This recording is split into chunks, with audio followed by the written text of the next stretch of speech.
On va parler d'une nouvelle sortie abjecte du député de la France Insoumise, Carlos Martins Bilongo. On parlait des violences urbaines, justement, et s'il y a bien un parti qui entretient depuis toujours une forme d'ambiguïté face aux violences urbaines, justement, qui sont que très rarement clairement condamnées, Thomas Bonnet, c'est bien la France Insoumise. Hein. Oui, ce sont des députés qui disent en permanence que la police tue, qui mettent de l'huile sur le feu. Alors vous allez me dire, pour mettre de l'huile sur le feu, il faut déjà qu'il y ait le feu. Donc le feu, c'est vrai, couve, mais ils alimentent justement la division et la haine. Et Carlos Martins Bilongo, toujours au cours de cette même interview, c'est lunaire d'ailleurs, c'est la même interview dans laquelle il y a toutes les polémiques. Donc c'est l'interview dans laquelle il parlait notamment de Rachida Dati. Hein. Oui, celle-là, il disait aussi, vous savez, on fait plus d'enfants qu'eux. Donc il y avait à la fois du sexisme, du racialisme, et maintenant on voit du mépris crasse, parce qu'il parle donc des habitants du nord de la France en disant qu'ils font preuve d'une pauvreté intellectuelle, ce qui expliquerait un prétendu racisme de leur part. Bon, c'est abject, on a presque tout dit, je pense, sur les dérapages plus ou moins contrôlés de ce député. Moi, la seule question que je poserais, c'est où sont ces collègues insoumis qui sont élus précisément dans le nord de la France? Parce qu'il y a eu très peu de réactions à gauche. Hein. Mais aucune. Alors j'ai vu celle du président de la région, Xavier Bertrand, j'ai vu celle de Sébastien Chenu qui est élu dans le Nord, mais où est David Guiraud? Où est Hugo Bernalicis? Où est Aurélien Lecoq? Ils sont tous élus dans le Nord. Il y a un de leurs collègues qui est en train d'insulter leurs concitoyens du Nord. Ils sont où? Ils n'ont plus de réseau, ils n'ont plus de batterie, ils n'ont pas tweeté, en tout cas à ma connaissance, depuis le début de cette émission. On va écouter la réaction de Mathieu Vallée, porte-parole du Rassemblement National, qui s'exprimait justement sur ce sujet ce matin sur Europe 1 et CNews. Non, mais au lieu de regarder le Nord, il ferait mieux de regarder son parti. Leur mépris social, c'est visiblement l'ossature de leur parti politique. Voilà, puis j'espère que les gens du Nord s'en souviendront lors des prochaines élections municipales. Ils ont des élus d'un parti qui, soi-disant, veut représenter le peuple, qui, Monsieur Bilongo, les méprise. Pauvreté intellectuelle, honnêtement. Il a oublié qu'on a un centre historique minier Loire classé au patrimoine mondial de l'UNESCO, que le bassin minier du Nord-Pas-de-Calais, où on a si souvent donné à la sueur de notre front pour la France, est classé au patrimoine mondial de l'UNESCO. Voyez, l'inculte et la culture, c'est malheureusement le propre du parti de la France Insoumise, visiblement dans leurs déclarations qui se succèdent quand ils n'ont pas une volonté de trier les élus en fonction de leur couleur de peau, en tout cas de voter entre les élus de couleur de peau. Voilà, Mathieu Vallée, donc interrogé ce matin sur Europe 1 et CNews, eurodéputé porte-parole du Rassemblement National et candidat aux élections municipales de Lille, dans le nord de la France. Donc il s'exprimait sur ce sujet. Il faut comprendre que la responsabilité des élus, elle est immense. En particulier dans une période comme celle-ci, de forte tension, dans une période de préélectorale, préélection municipale. La parole des élus, elle pèse ou elle attise. Or, depuis plusieurs années, certains responsables de la France Insoumise tiennent des propos qui fragmentent clairement la société française. On a Hamid qui est en ligne avec nous, qui est auditeur de l'Aube. Bonjour Hamid, merci d'être avec nous sur Europe 1. Oui, bonjour, et avant tout, je vous souhaite à tous et à toutes une bonne année. Merci voilà. Hamid, bonne année à vous. Meilleurs ouais. vœux également. Ça vous fait réagir, vous, de tels propos, Hamid ?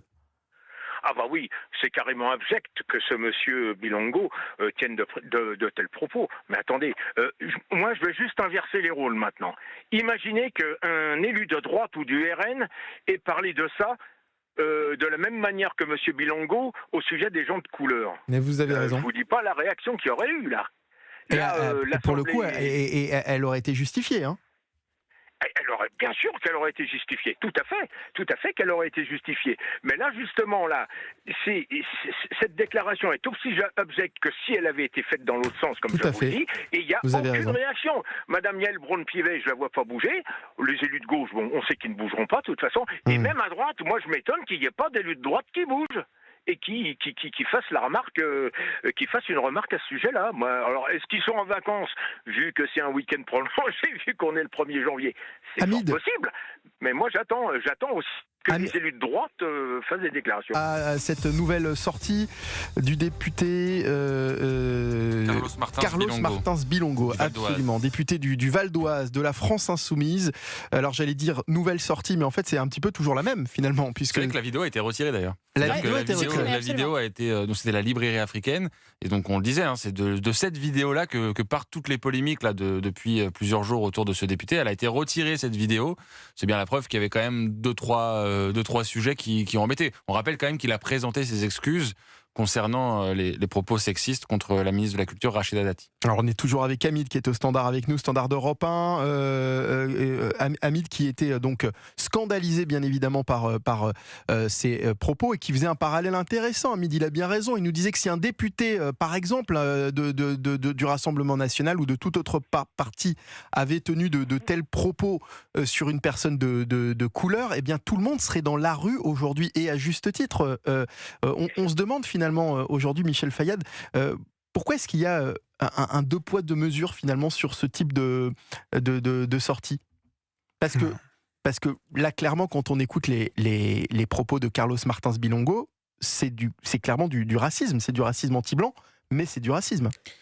Bah écoutez, on s'est habitué avec LFI qui a des propos antisémites, des propos donc racistes, et même lors de l'audition de Jean-Luc Mélenchon, des propos qui disaient que la branche française des frères musulmans, donc les musulmans de France, ex-UOIF, est porteur d'un bon islam.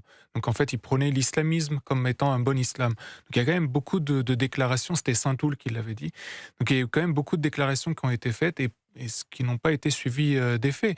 On sait aussi que Rima Hassan veut systématiquement jeter les Juifs à la mer avec ses déclarations visant à la destruction de l'État d'Israël. Enfin, il y a quand même énormément de sujets et il n'y a rien qui se produit. Puis les plaintes qui sont faites contre la France insoumise ne mènent pas à grand-chose dans les faits.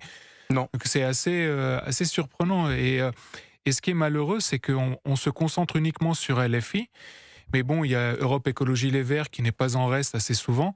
Et puis il y a aussi une chose, c'est qu'au deuxième tour des élections législatives et demain au deuxième tour des élections municipales dans quelques temps, ils vont tous faire alliance, c'est-à-dire tout le camp donc du nouveau Front populaire et parfois même avec le camp macroniste. Donc ils sont tous responsables puisqu'ils font alliance au deuxième tour, donc ils s'entendent, ils se tiennent par la barbichette pour passer et se faire réélire au détriment de la stabilité de la nation française, parce qu'on n'achète pas la paix sociale. C'est ça.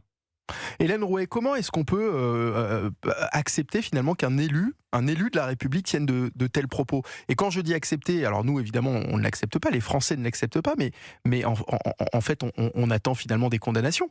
Ah oui, on en attend. Ça peut s'expliquer éventuellement par une théorie de la gauche qui s'appelle l'intersectionnalité des luttes. Et ça peut s'expliquer comme ça, parce qu'effectivement, vous l'avez dit, le silence politique, effectivement, dont, comme Thomas le disait, c'est effarant quand on voit les élus LFI qui ne disent absolument rien, par exemple, sur le mépris qu'il exprime. C'est dingue. Il y a le silence politique et il y a également le silence médiatique. Parce que personne n'en parle, que ce soit d'autres chaînes d'infos, je ne cite pas CNews évidemment, que ce soit d'autres chaînes d'information, que ce soit les médias, notamment du service public. Il y a certains médias, il n'y a pas une ligne sur justement l'intégralité des propos polémiques que Carlos Bilongo a réussi à résumer en une seule émission. Il n'y a pas une ligne. Et ce qui est fou avec ça, donc c'est très intéressant, pourquoi a-t-il un blanc-seing pareil? Et en fait, on se rend compte, et c'est là, est-ce que vous vous souvenez de ce qu'avait dit la députée Sarah Legrain, juste après que les propos sexistes de Carlos Martins Bilongo soient sortis? Elle avait dit, donc c'est une députée de couleur blanche, LFI, qui avait dit donc à Carlos Martins Bilongo, personnalité de couleur noire, homme, elle lui avait dit, je vais l'aider à sortir effectivement de ce sexisme. Tollé à gauche, tollé sur les réseaux sociaux où tout le monde lui est tombé dessus en disant oui, elle exprime un certain paternalisme blanc, etc.